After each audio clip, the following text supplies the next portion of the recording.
Que la paz de Dios sea con cada uno de ustedes. Este es el Ministerio Jesucristo la Piedra Viva. Y este quien le habla es el evangelista Elías Álvarez. Estamos en la parte número 5 acerca de pactos. Van a escuchar las ovejas mías quizás en la parte de atrás que hoy están alabando a Dios y haciendo ruido excesivo. Así que me van a perdonar, pero son espectaculares.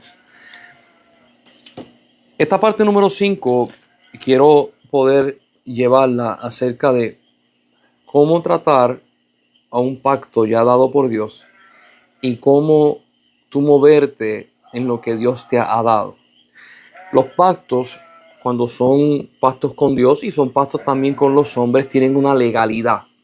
Esa legalidad permite que se puedan hacer unas cosas y permite que sean en efectos autoritarios lo que es. Si usted va a comprar una casa y usted firma los documentos de la casa y todo se hace el cierre completo, usted va a ser dueño de la casa. O sea, ya usted tiene el papel o el pacto de compra, usted lo tiene y después que usted tiene eso, usted, obviamente, si ya se lo pagó al banco, porque si no, si hay un préstamo, pues le pertenece al banco. Pero usted puede ya, casa comprada, con el título en la mano, usted puede hacer cosas con ese pacto.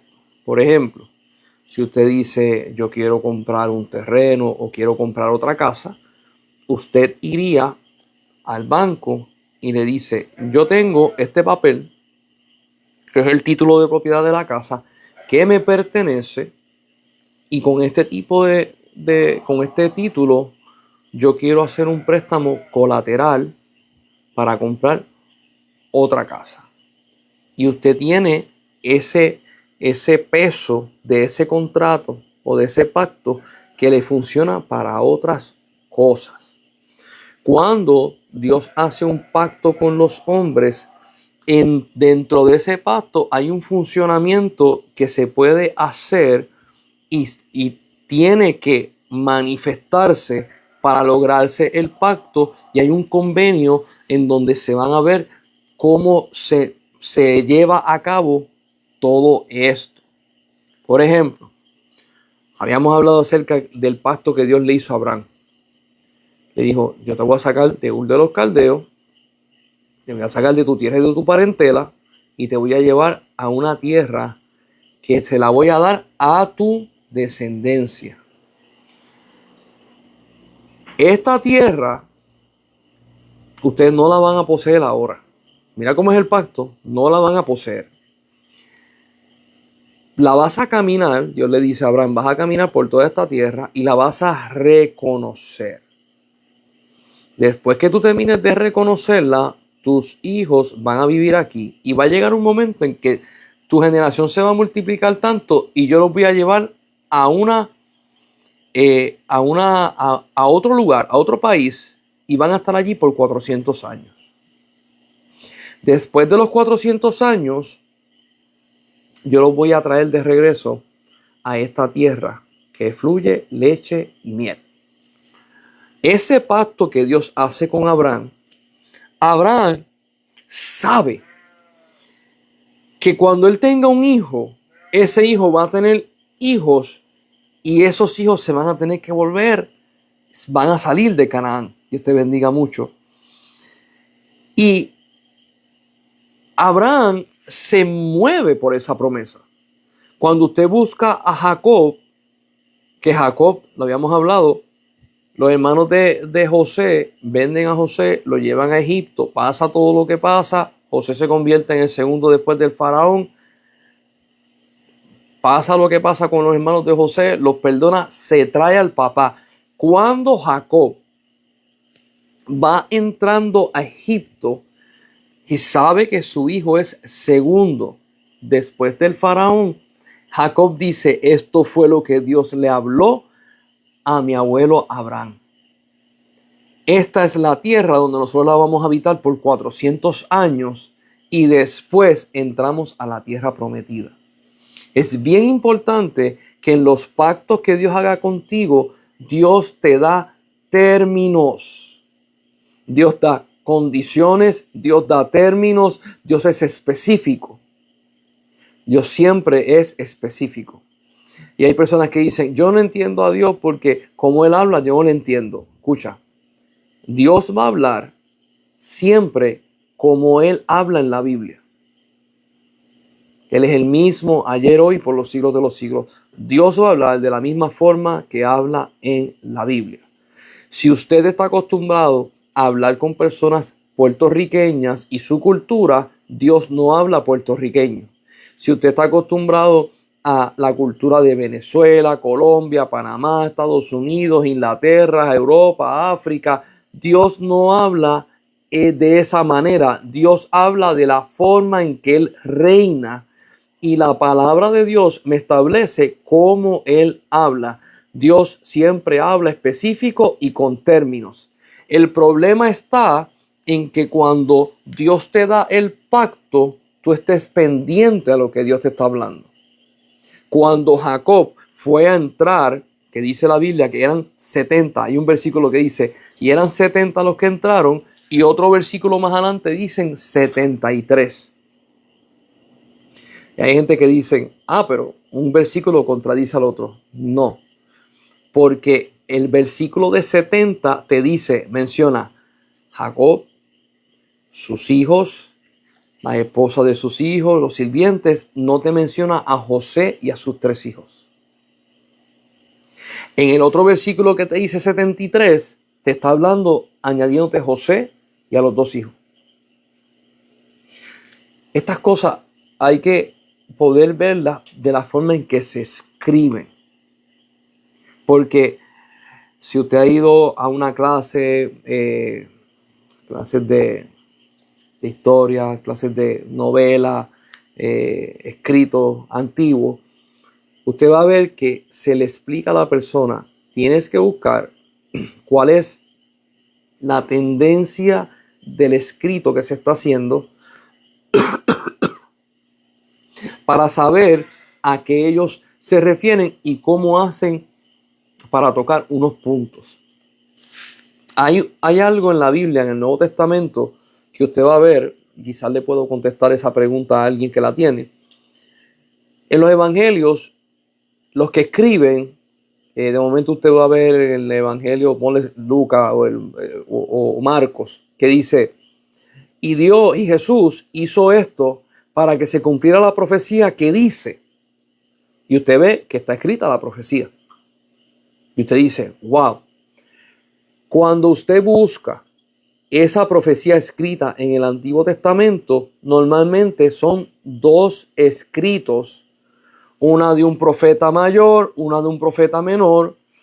Y usted dice, pero ven acá, el que escribe en Lucas o Marcos, si no me equivoco, dice para que se cumpla la profecía escrita en Jeremías. Pero cuando usted busca la profecía escrita, está compartida. Una parte es de Jeremías y otra parte es, ponle, de Amós o Abdías. Pero el que escribe se le adjudica a Jeremías.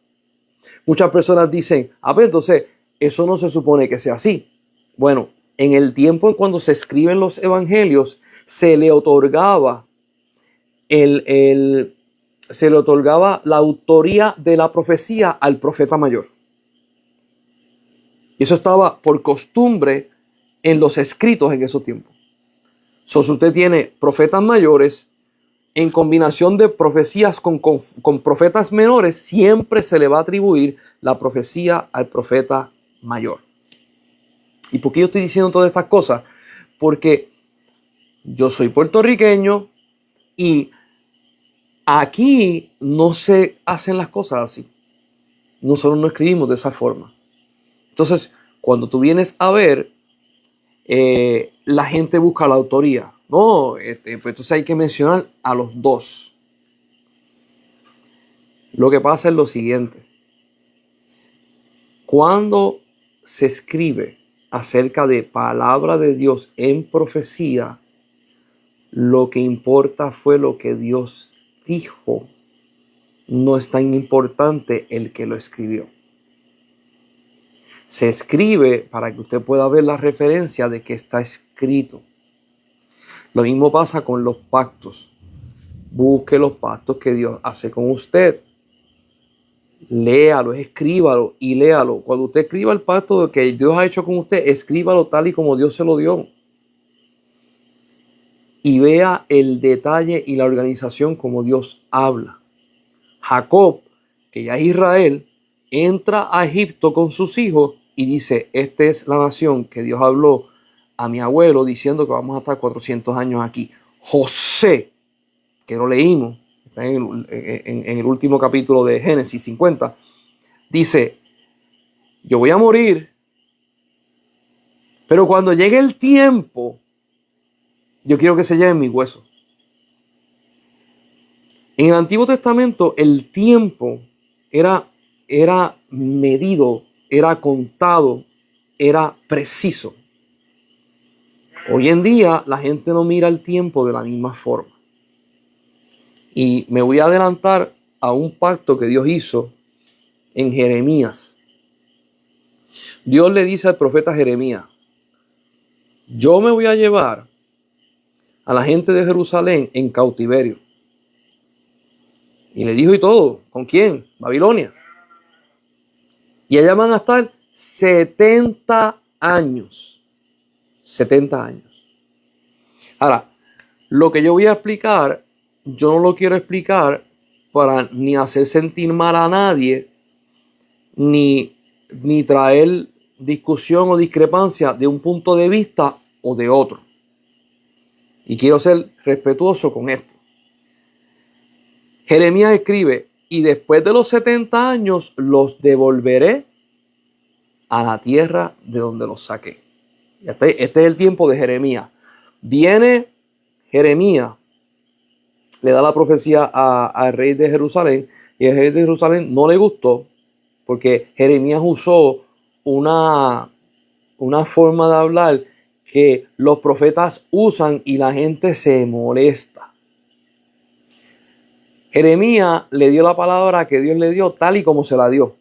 Y le dijo, voy a enviar a mi siervo que viene del norte, si no me equivoco, del norte. Ríndete a él, porque es mi voluntad. Entonces, el rey de Jerusalén dice, yo no me voy a rendir frente al rey de Babilonia, que es un gentil impío. ¿Qué le pasa a este profeta? Lo metió 10 años en un calabozo con fango y lleno de agua. 10 años, por dar una palabra. Llega el momento donde Babilonia conquista a Jerusalén, barren, hacen un desastre, hacen un sacrilegio con el templo. Y cuando conquistan, agarran preso al rey y a sus hijos, sus 2 hijos. Hicieron con él algo terrible. Dios le dijo al rey, si te rinde, no vas a morir. No va a haber gente que muera. Simplemente van a ser esclavos. Si no te rinde, va a haber muerte. A él le pusieron los 2 hijos delante. Y la orden fue, mira a tus hijos. Y después que él miró a sus hijos, le sacaron los ojos. Y no lo mataron. Para que viviera en agonía la muerte de sus hijos frente a él. Eso es lo último que él vio. O sea, le matan a los hijos a frente y le sacan los ojos. Daniel, el profeta Daniel, es uno de los cautivos del linaje de Judá que va a Babilonia, y allá Dios le permite que interprete los sueños de Nabucodonosor y permite que haga unas cosas extraordinarias junto con los 3 hombres judíos que estaban con él, donde no se inclinaron delante de la estatua, lo echaron al foso, al horno de fuego, y no se quemaron, sino salieron. A Daniel lo tiraron en el foso de los leones y los leones no se lo comieron. Aquí está Daniel. Dice la Biblia que él estaba leyendo los escritos de Jeremías. Cuando Daniel está leyendo los escritos de Jeremías, Jeremías ya está muerto. Y Daniel empieza a contar los tiempos. Porque él lee y dice, ven acá, aquí dice que en 70 años Dios nos va a devolver. Cuando Daniel empieza a contar, dice, pero si los 70 años se cumplen ahora. Por causa de esto es que Daniel hace los 21 días de ayuno. Y esta es la parte que la voy a tratar de tocar con pinza porque no quiero hacer sentir mal a nadie. ¿Por qué? Porque a veces nosotros los gentiles, que conocemos parte y parte no la conocemos, nos agarramos pedazos de la Biblia y los tratamos de hacer de nosotros en nuestra cultura. Cuando Daniel empieza a orar por la liberación, le dice a Dios, se cumplieron los años que tú habías dicho. O sea, aquí está el pacto. Este pacto define que el tiempo se cumplió y que tú te activas. Y estamos hablando acerca de pactos y usar los pactos. Entonces Daniel empieza a orar a Dios. El tiempo se cumplió. Cumple tu palabra. Entonces pasan 21 días en donde él está ayunando y llega un ángel con la respuesta. Yo quiero que usted pueda poner esta historia en el tiempo histórico correcto. En el tiempo de Daniel, Jesús no había muerto por nuestros pecados. Jesús no había abierto el camino al Padre. Todavía estaba lo que era la tradición del templo y los sacrificios. Por lo tanto, el templo está destruido, pero todavía hay sacrificio. No hay camino abierto al Padre. El ángel se le presenta y le dice, Daniel, el día en que tú clamaste a Dios, Dios me envió con la contestación. Pero como el príncipe de Persia me hizo guerra y estuve 21 días para poder llegar a ti en esa batalla. Estamos hablando plano espiritual. Y cuando el ángel libró la batalla, llega donde Daniel con la respuesta. Hay personas que dicen, vamos a hacer 21 días de ayuno para empezar el año de enero. Hay otras personas que dicen, como iglesia vamos a hacer 40 días de ayuno con relación a como Jesús ayunó 40 días para entregarle el año a Dios. ¿Eso es malo? No es malo. Pero yo quiero que tú veas la razón por la cual Daniel hizo los 21 días. Y es lo que yo le digo a muchas iglesias. Si me haces los 21 días, dime, ¿cuál es el pacto que Dios hizo contigo y por qué tú estás haciendo eso? Porque cuando se vive para Dios, no se tira puños al aire. Nosotros vivimos por un escrito está. Nosotros vivimos por un, Dios mío, tu palabra dice, tú dijiste y tú cumples. Por lo tanto, cuando Jesús va a hacer los 40 días de ayuno, dice la Biblia, y el Espíritu lo llevó al desierto. Lo llevó al desierto para ser tentado por Satanás. Si usted me va a hacer en una iglesia 40 días de ayuno, dime por qué y para qué y cuál es el pacto que Dios ha hecho para contigo para que tú te manifiestes así. Porque cuando nosotros utilizamos las herramientas que Dios le ha dado a hombres y mujeres de Dios por una razón y nosotros venimos y lo hacemos por otra, no pasa nada y decimos, pues entonces el ayuno no funciona, la oración y el retiro no funciona porque yo hice los 21 días de ayuno como lo hizo Daniel, Dios le contestó a Daniel y a mí no. Sí, pero Daniel se paró delante de Dios con un pacto. Tú le dijiste a Jeremías que eran 70 años, los 70 años se cumplieron, cumple tu palabra, Dios. Nosotros, a veces,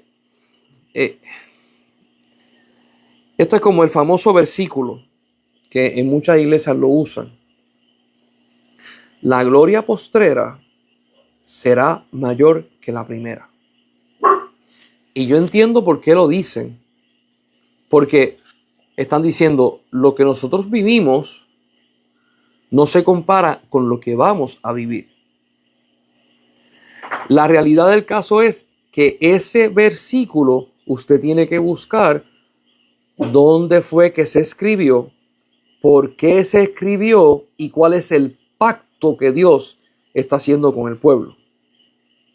Y lo voy a explicar.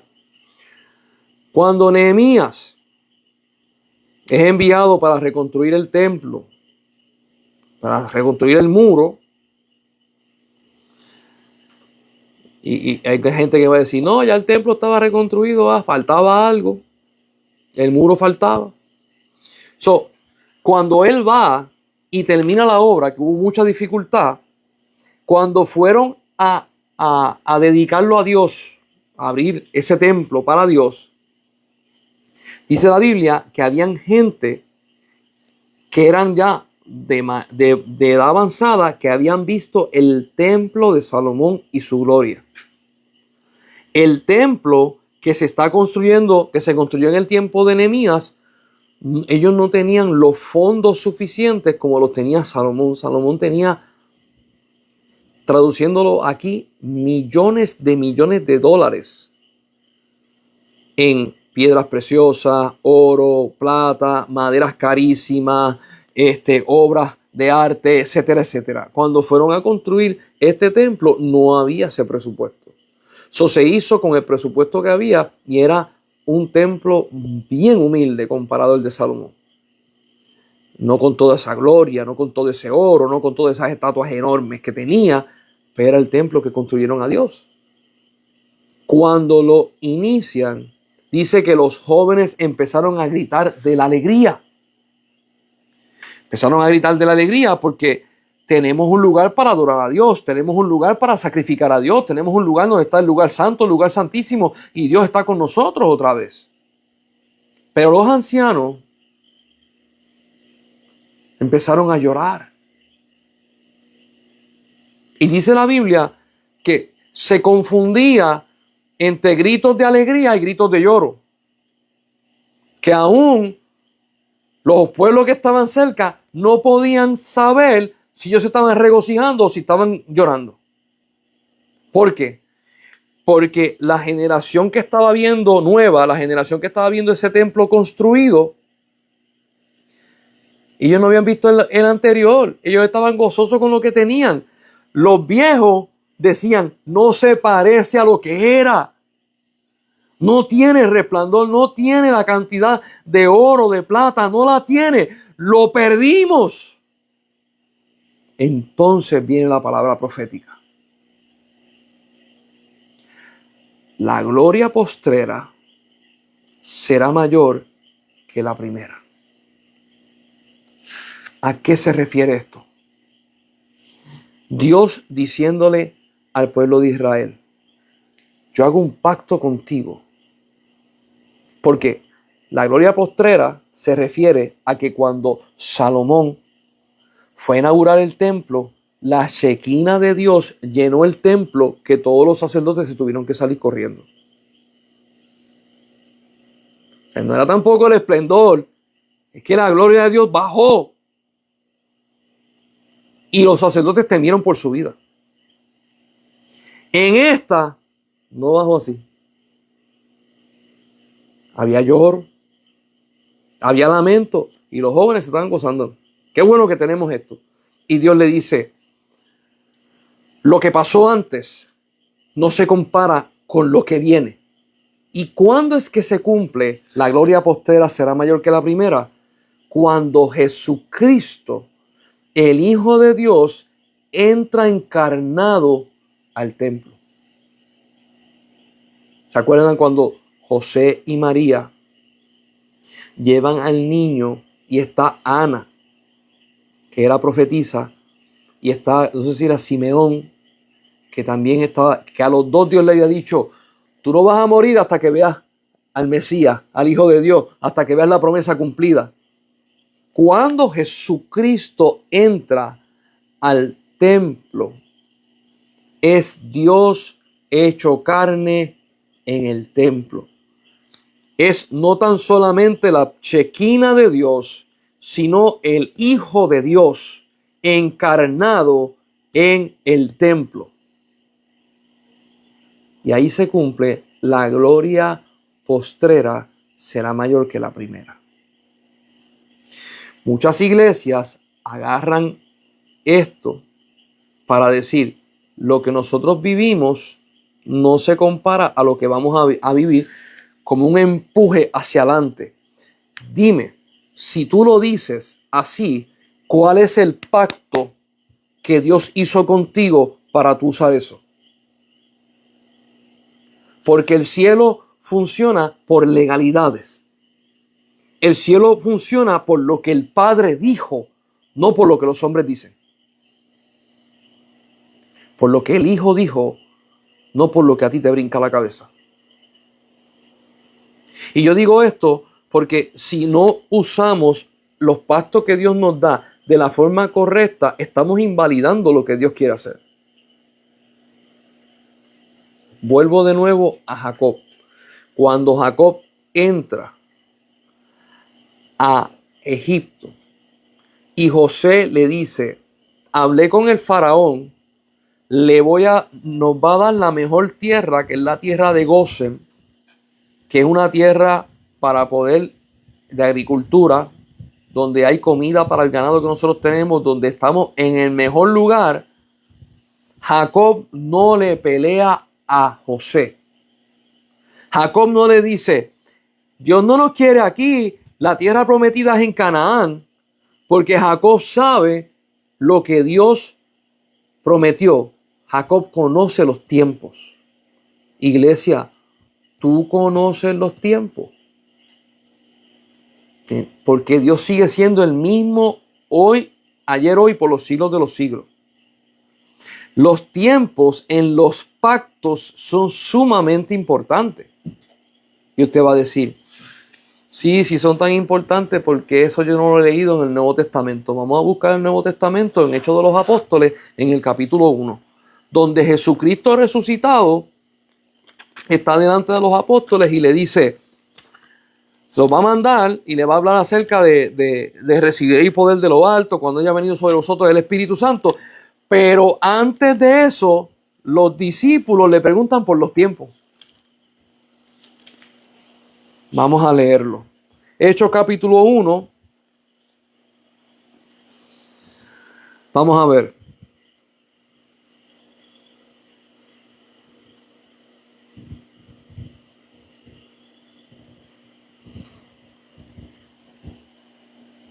Sí, si vamos al 6, Dice: entonces los que se habían reunido le preguntaron diciendo: Señor, ¿restaurarás el reino a Israel en este tiempo?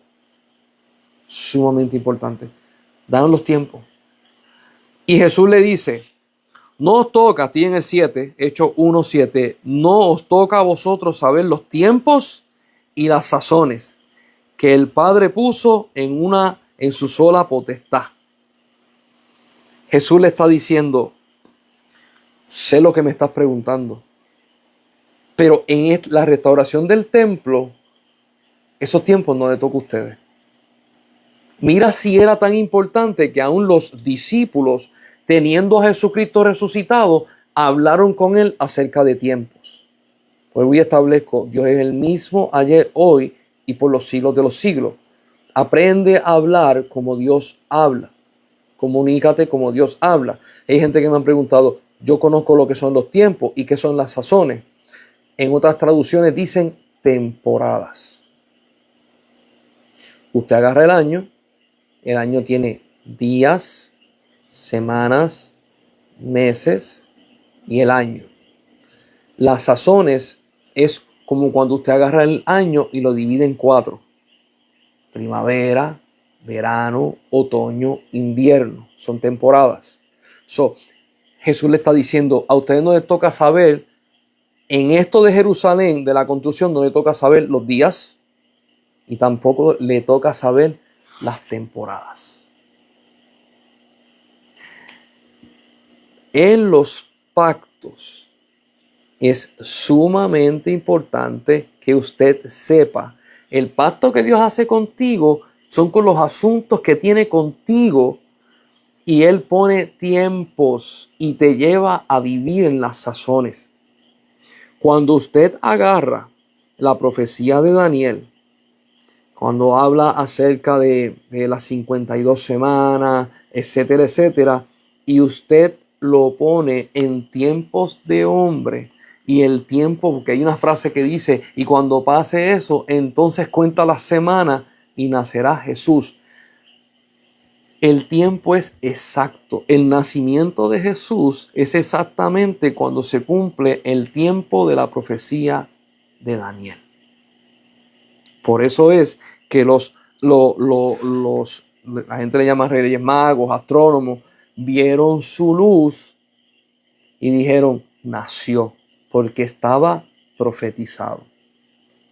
Y estamos hablando acerca de pactos y cómo yo me manifiesto y se usan de forma legal, porque eso es lo que Dios quiere, por eso nos da los pactos, para que lo usemos de forma legal.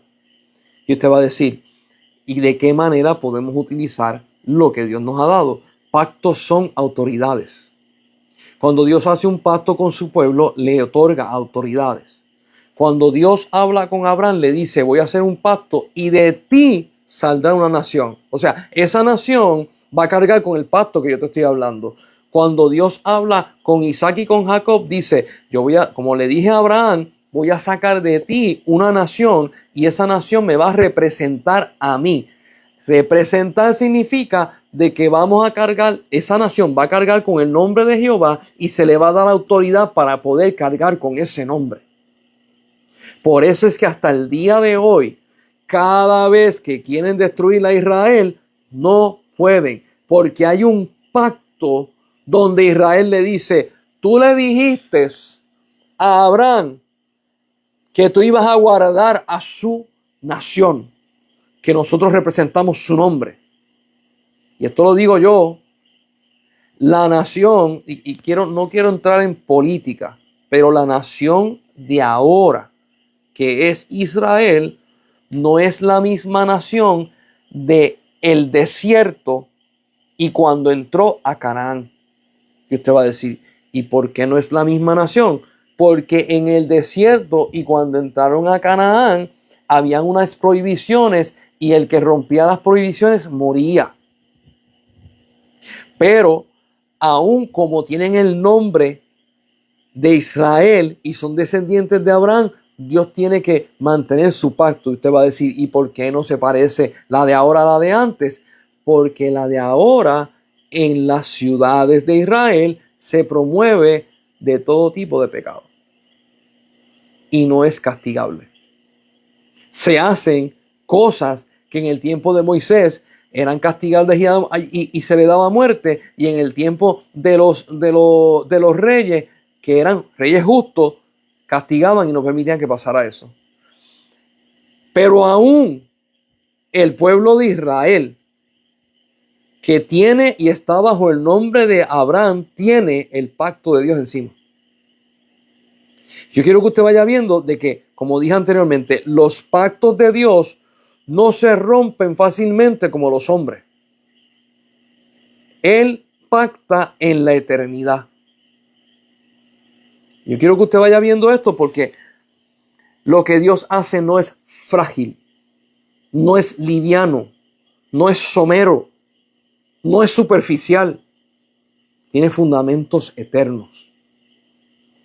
Y al día de hoy, un israelita que esté en necesidad, clama a Dios y Dios le responde. Por eso el salmista dice, no he visto justo desamparado, ni su descendencia que mendigue pan. Por el pacto de Dios con Israel. Dice la Biblia, y nosotros estamos en un mejor pacto. No con sangre de machos cabríos.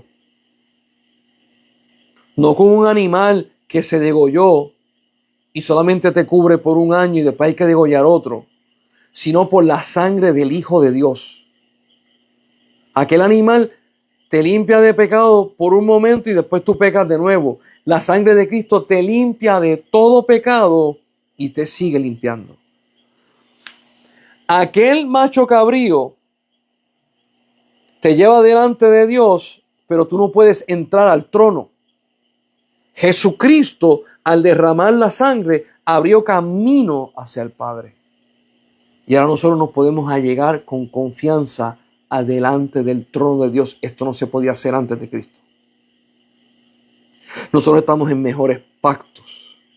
Por eso es que David, cuando usted lee la historia de David, usted lee los salmos de David, usted dice, ven acá, David escribía salmos que tenían la connotación de la gracia adentro, aun cuando la gracia no estaba como está ahora a través de Jesucristo. Usted agarra el Salmo 23 y dice al final, en la casa de Jehová moraré para siempre. En la Reina Valera dice, por largos días, y cuando la Reina Valera se escribió, largos días significaba para siempre. En la versión King James dice forever. En otras versiones dice para siempre. ¿Qué está diciendo? ¿Qué está diciendo? David está diciendo, yo voy a estar para siempre morando en la casa de Dios. Y antes de eso dice, el bien y la misericordia me seguirán todos los días de mi vida. No dice, me seguirán cuando me porte bien. Me seguirá cuando esté en la perfecta voluntad de Dios. Él dice, David dice, me seguirán todos los días de mi vida. ¿Por qué? Porque hay otra parte en la Biblia que dice, y Jehová juró por su nombre. No juró por los hombres. Juró por su nombre de que iba a salvar a Israel. El pacto que Dios hizo para con Israel es perpetuo, un sí, amén. Por lo tanto, el pueblo de Israel de hoy, aunque hay cosas que están corrompidas, aunque hay cosas que no están en el orden correcto, claman a Dios y le dicen a Dios, tú le prometiste a Abraham que nos ibas a bendecir, bendícenos. Tú le prometiste a Isaac que nos íbamos a bendecir, bendícenos. Tú le dijiste a Jacob que nosotros íbamos a ser como el polvo de la tierra, multiplícanos. No nos desampares por tu palabra, por tu nombre. Y eso es usar los pactos de Dios. Cuando tú los usas, se manifiesta lo que está escrito. Jesús, cuando muere en la cruz del Calvario y resucita, le dice a los apóstoles, toda autoridad me es dada en el cielo, en la tierra y debajo de la tierra. Y les dice, en mi nombre, y esto es un pacto, en mi nombre echarán fuera demonios. En mi nombre hollarán serpientes. En mi nombre van a hacer milagros, van a resucitar muertos, van a hacer señales y prodigios. En mi nombre. Eso es un pacto. Y a veces a nosotros se nos escapa. Y lo digo, a mí también se me ha escapado. Vienen las luchas y vienen las pruebas y en vez de nosotros usar el pacto, decirlo, lo pensamos. No lo decimos. Nosotros pensamos, ay Dios mío, líbrame, líbrame. Háblalo. Utiliza el pacto que Dios te está dando, hablado. Dios mío, tú me dijiste en tu palabra que tú ibas a guardarme. Tú me dijiste en tu palabra que tú ibas a guardarme en completa paz. Tú dices en tu palabra que el ángel de Jehová acampa alrededor de los que le temen y los defiende. Envía a tu ángel.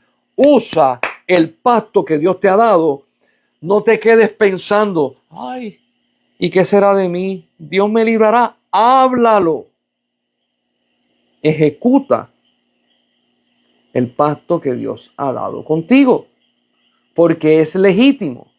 En otras palabras, si usted tiene un problema legal, humanamente hablando, un problema legal, y por ejemplo, ahora mismo que estamos con esto del ICE en Estados Unidos y hasta en Puerto Rico, que se llevan a los indocumentados y se llevan a las personas que no tienen los papeles al día, y usted, póngale en el caso mío, yo soy boricua, yo soy estadounidense. Si yo estoy caminando por la calle y viene un agente de ICE, me agarra. Yo no tengo evidencia encima mía, pues yo le podré decir a él, pero el agente de ICE me dice, si no tienes papeles, vas delante de un juez. No me hagas el caso a mí porque yo no te puedo atender en ese caso. Si no tienes papeles, vas delante del juez.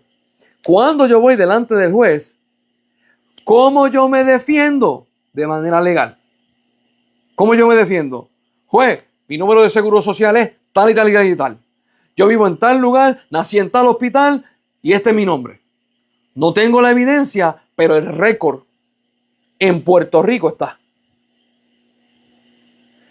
Pero si yo me paro delante del juez y el juez me dice, te vamos a extraditar, tú no tienes documento, y yo me pongo a pensar, pero es que mi número de seguro social es este. Pero es que mi acta de nacimiento dice que nací en tal sitio. Hasta que no lo hable, no se ejecuta. Cuando Jesucristo fue a pelear con Satanás, después de los 40 días de ayuno, le dijo, escrito está. Háblalo. Así como hizo Daniel, que Daniel dijo, tú le dijiste a Jeremías que eran 70 años, cumple tu palabra. Así como el rey David dice, el bien y la misericordia me seguirán todos los días de mi vida, porque en otro salmo dice, y tú juraste por tu nombre que ibas a bendecir. El salmista y los profetas y los hombres de Dios utilizan el pacto y lo hablan para que se materialice lo que Dios hizo con ellos. Vamos a empezar a hablar lo que Dios nos ha prometido. Vamos a empezar a manifestar lo que Dios ha hablado a nuestras vidas en forma de pacto. Jesús, cuando estuvo frente a Pilato, Pilato le dijo, yo te puedo matar. Y Jesús le dijo, si mi Padre no te ha dado autoridad, no lo puedes hacer. Hermano y hermana que me escucha lo que te voy a decir. Cuando el enemigo se levanta en contra tuya y hay un pensamiento de destrucción y hay un pensamiento de aquí llegué yo, utiliza esa palabra. Si el Padre eterno que está en el cielo no te ha dado potestad para aniquilarme y matarte, no lo puedes hacer. Porque hay un pacto escrito a tu favor. Los pactos no son para manipularlos. Los pactos son para seguirlo al pie de la letra. Cuando una persona muere y deja un testamento escrito, ese testamento es leído por un abogado para que se lleve al pie de la letra según como está escrito. El problema que tenemos nosotros es si tú no conoces la palabra de Dios escrita, ¿cómo tú puedes hacer referencia a ella si no sabes que existe? Por ejemplo, en la primera carta de Juan, Juan dice, amado, si alguno de nosotros hemos pecado, abogado tenemos para con Dios Jesucristo, nuestro Salvador. Peticiónale a Él y Él peleará por ti delante de Dios como abogado. Juan está diciendo, Él está para ti.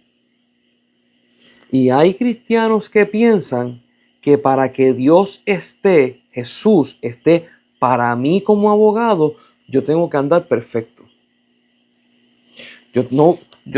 Se supone que yo no cometa ninguna falla, se supone que yo no le falte respeto a nadie, se supone que, porque si no lo he hecho bien, entonces, pues Jesucristo no me va a defender. Eso no es lo que está diciendo Juan.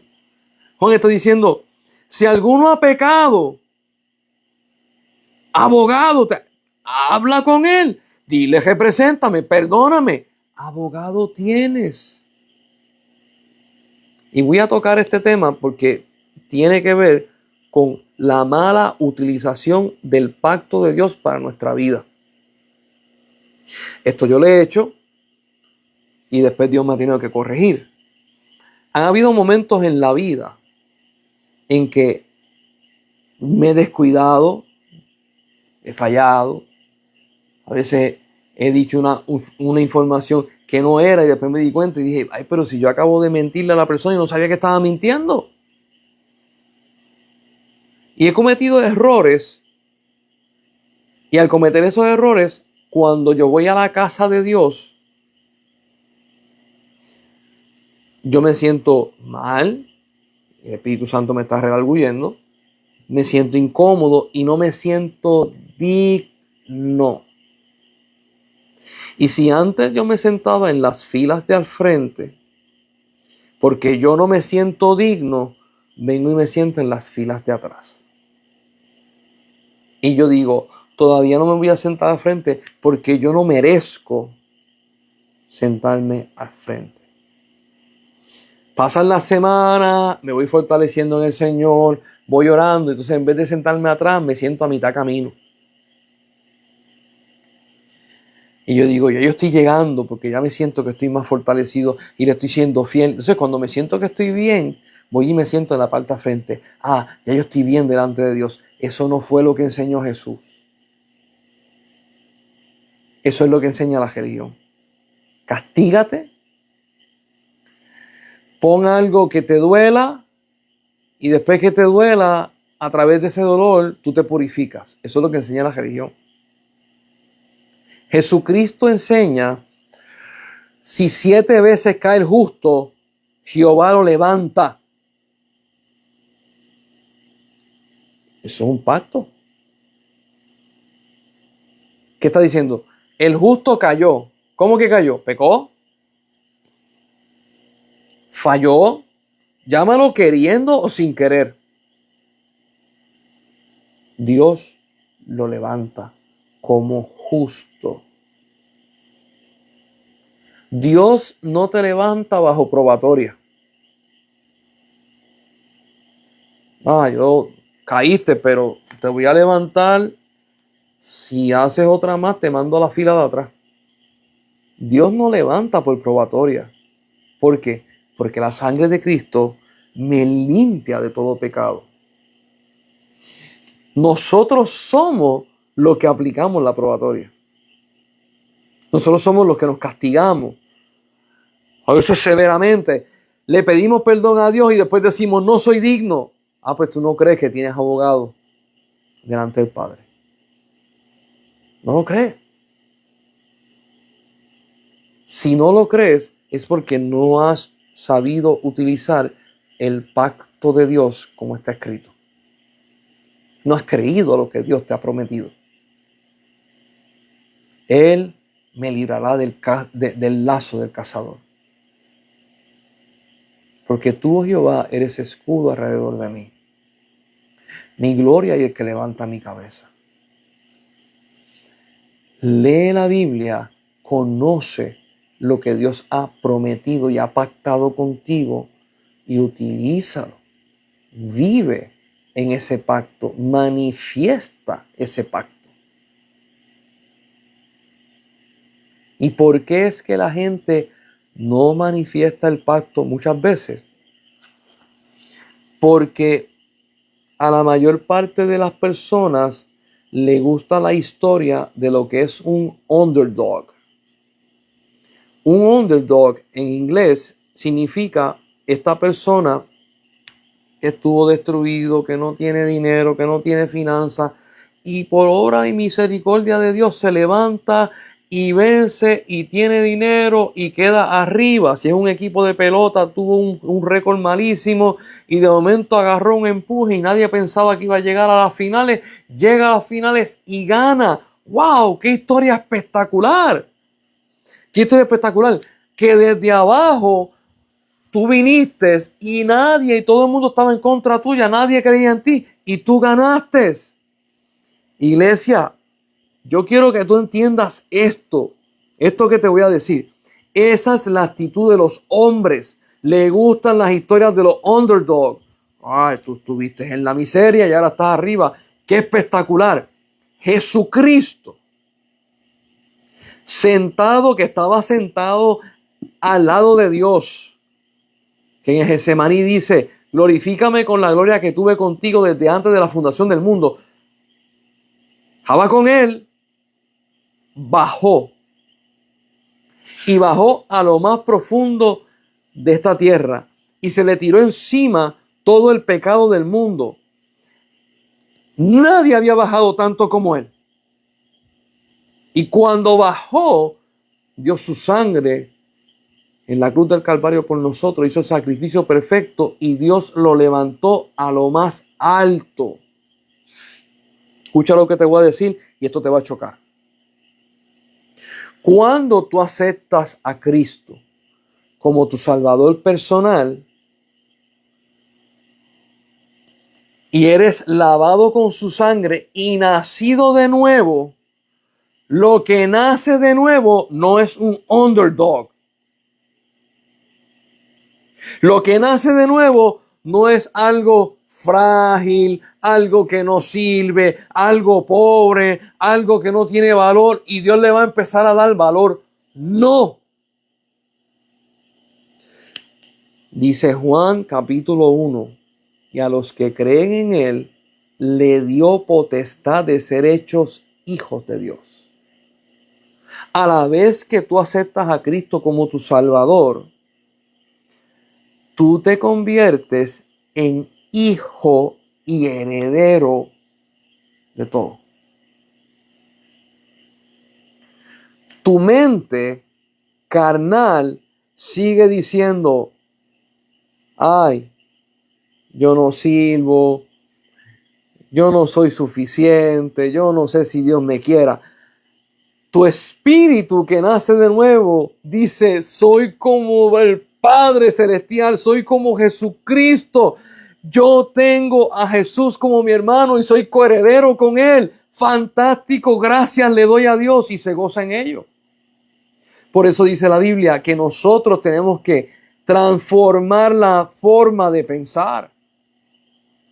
¿Y cómo tú la transformas? A través de los pactos que Dios ha establecido.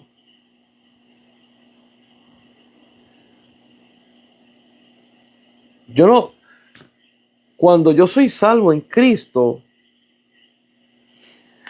a los que estuvieron en el Navy van a entender lo que yo voy a decir. Mi hermano estuvo en el Navy, yo no. Cuando yo soy salvo en Cristo, yo no soy un E1.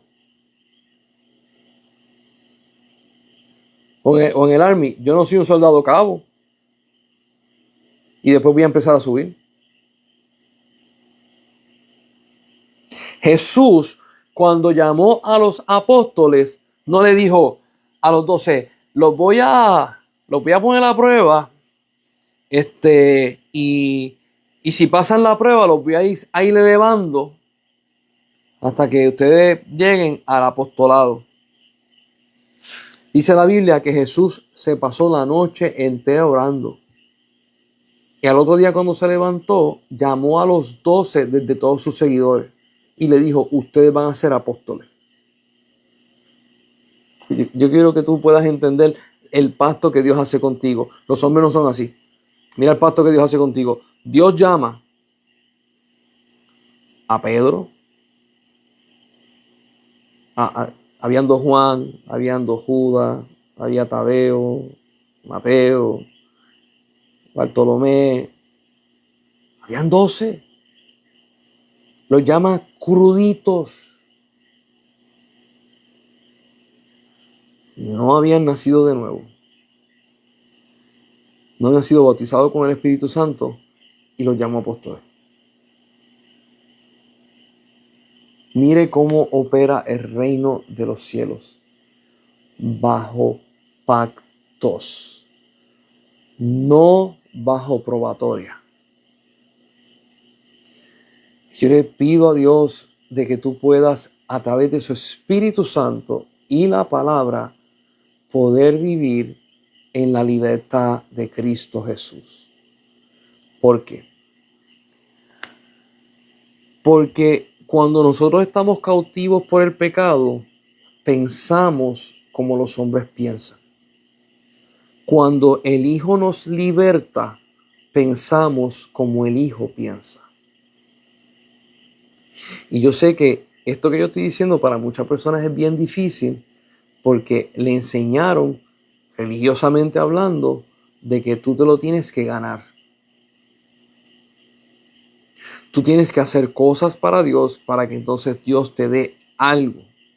Tú tienes que hacer buenas obras, tú tienes que ayudar al desamparado, tú tienes que hacer, porque si no lo haces, pues Dios no te va a encontrar acepto para con Él. Y la Biblia dice que yo tengo que confesar a Cristo como mi Salvador, que todo aquel que confiesa que Jesucristo es Salvador, Dios lo salva. No es que lo pone en probatoria a ver si es digno, porque yo no soy digno por lo que yo he hecho ni por mis obras. Yo soy digno porque Jesucristo me hizo digno. Porque Él es digno. No por lo que yo soy. Y usted va a decir, pero es que eso no es justo. Sí es justo. Porque Él firmó el pacto con Dios en la cruz del Calvario. Si hay un pacto, es justo.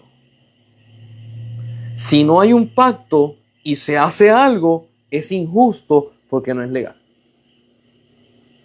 Dios quiere salvar al hombre. Y esto es algo muy interesante. Dios quiere salvar al hombre, pero el pensamiento religioso del hombre es, yo tengo que merecerlo. Y yo quiero hacer referencia a este hombre que está en la Biblia escrito, que no sabemos ni siquiera su nombre, para que ustedes puedan ver cómo el pacto se manifiesta. Cuando Jesús está en la cruz del Calvario, tiene 2 ladrones, una a la derecha y otra a la izquierda. Hay un ladrón que le dice al otro, él te no merece estar aquí. Y el otro le contesta. Y hay una pequeña conversación. Y uno le dice a Jesús, nosotros fuimos malos, nosotros merecemos estar aquí. Tú no. Mire lo que hace este ladrón. En algunos sitios le llaman el ladrón bueno. Nunca he visto un ladrón bueno, pero el ladrón bueno. Le dice a Jesús, acuérdate de mí cuando vengas en tu reino.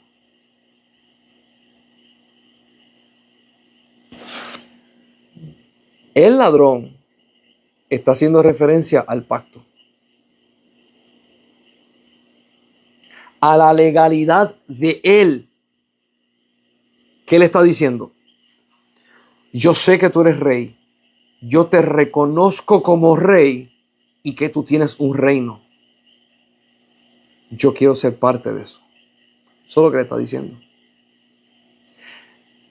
La legalidad del pacto, déjame usar un término humano que quizás lo encuentre un poquito extraño, obliga a Jesús a tener que salvarlo. Estoy usando un término humano. Cuando utilizamos el término celestial, al él hacer referencia al pacto, el pacto lo cubre y no puede salir de él. Por eso es que el ladrón en la cruz es salvo sin bautizarse. sin haber tomado la comunión, sin haber agarrado clases de credo, sin haber ido a un discipulado, sin haber ido a las clases básicas de las posturas de fe de la iglesia, sin que haya podido decir, no, yo estoy a favor del calvinismo, no, yo estoy a favor de... El ladrón lo vio y le dijo, tú eres Dios, tú eres el Cristo, tú eres rey, tú tienes tu reinado, yo quiero ser parte de él, acuérdate de mí. Y yo quiero que usted pueda entender esto a plenitud.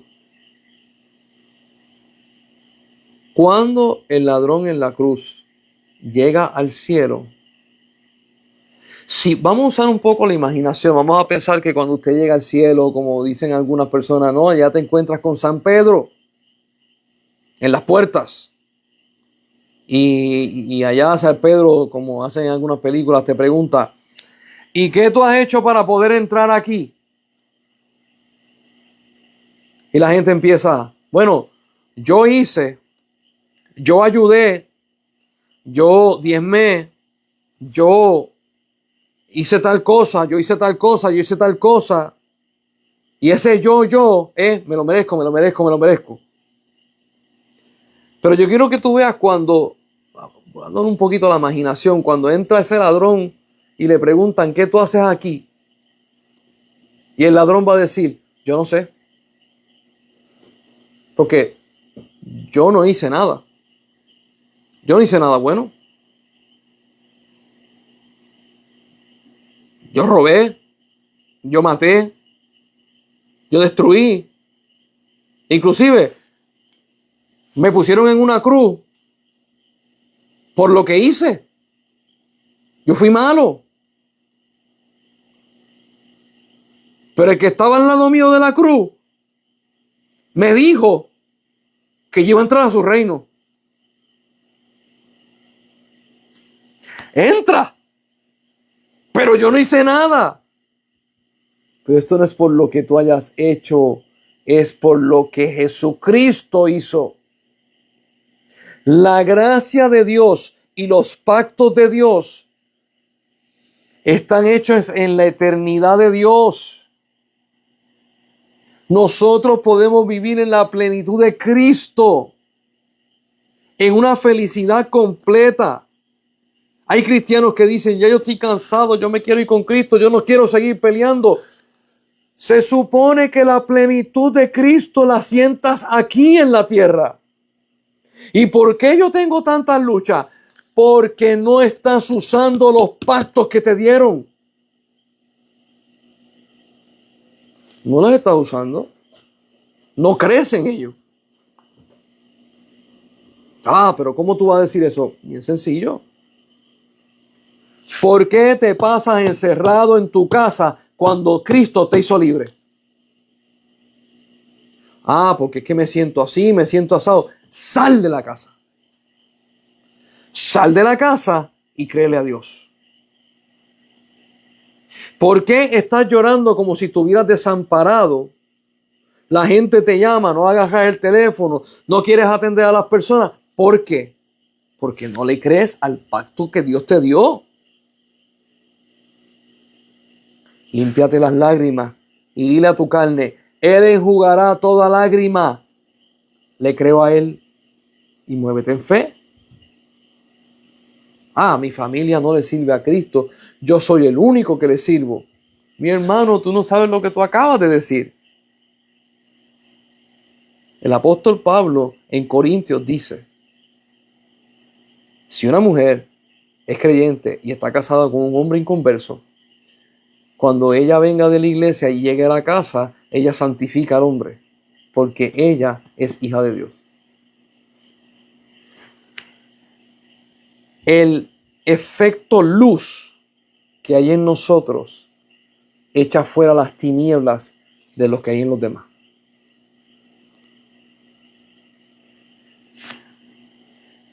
Cristiano que me escucha, deja de estar diciendo que las tinieblas echan fuera la luz.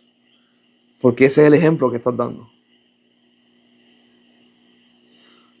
Juan capítulo 1 dice, Él es la luz que alumbra a todo el mundo, y las tinieblas tuvieron que huir porque no pueden prevalecer con la luz de Jesús. Y Jesús dice, yo soy la luz del mundo, y después dijo, ustedes son la luz del mundo. Créele al pacto que Dios te dio. Utilízalo, háblalo, verbalízalo. Mira cuáles son los tiempos. Muévete en ellos.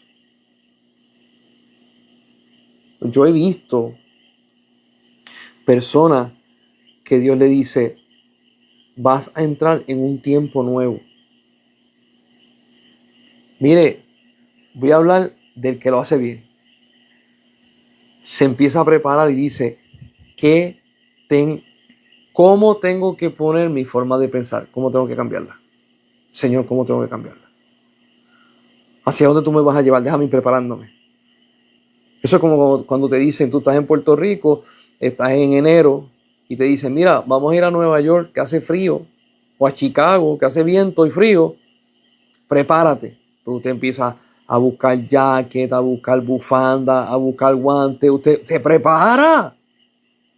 Cuando Dios te dice, los tiempos van a cambiar, tú te preparas porque tú le dices, si van a cambiar, ¿cómo van a cambiar? ¿Qué tengo que hacer? Hay que cambiar la forma de pensar. No hagas como algunas personas que Dios le dice, los tiempos van a cambiar. Ay, que no cambien nada. Ay, que se queden así. Dios te está diciendo que van a cambiar los tiempos y te va a equipar. Muévete conforme a ese pacto que Dios ha hecho contigo. Hay un versículo que dice, aquellos que ponen su palabra por obra. Aquellos que ponen su palabra por obra. Y hay otro que dice, y el Espíritu Santo te da el querer como el hacer. Si hoy tú solamente te has quedado con el querer. Querer es soñar. Hacer es concretar el sueño. Si tú solamente te has quedado con el querer y con el querer y te pasas filosofando y te pasas pensando, ay, ¿cómo sería esto? ¿Cómo sería? Detente un momento. El pacto que Dios hizo contigo dice de esta forma, porque Dios no nos ha dado un espíritu de temor, sino un espíritu de poder, de amor y de dominio propio. Bajo esos términos, tú te mueves en el Señor. El pacto de Dios, los pactos de Dios, utilízalos. Wow. Jesús dijo, y todo lo que le pidieras al Padre en mi nombre, yo se lo voy a dar. Interesante cuando un hijo de Dios conoce los pactos que Dios ha hecho sobre su vida, se manifiesta en ellos y los pone por obra. Cosas grandes Dios hace. Cosas grandes. Jesucristo cuando vino a predicar el Evangelio, se movió en el pacto que Dios había hecho y había escrito ya. Al punto que Jesús dijo, Moisés escribió acerca de mí.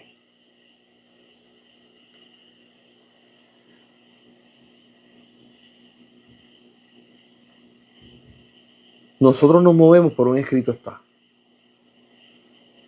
Nosotros nos movemos por un Dios dijo. Nosotros nos movemos porque Él habló, nosotros hablamos. Porque Él escribió, nosotros escribimos. Parécete a tu Padre Celestial. Haz las cosas como Él las hace. Dios no hace un pacto contigo sin que tú te des cuenta. Dios no hace pactos en secreto, aun que tú no sepas lo que está pasando. Dios comparte también comparte tú. Dios da a conocer y a entender, también tú das a conocer y a entender. Los pactos de Dios son para beneficio de todo lo que Dios hace. Así que Dios te bendiga. Ya son las 9:12, me pasé por un poquito, pero quería tocar ese tema. Seguimos hablando acerca de pactos el próximo lunes y seguimos gozándonos porque Dios nos está llevando de gloria en gloria y de poder en poder. Nos vemos el próximo lunes.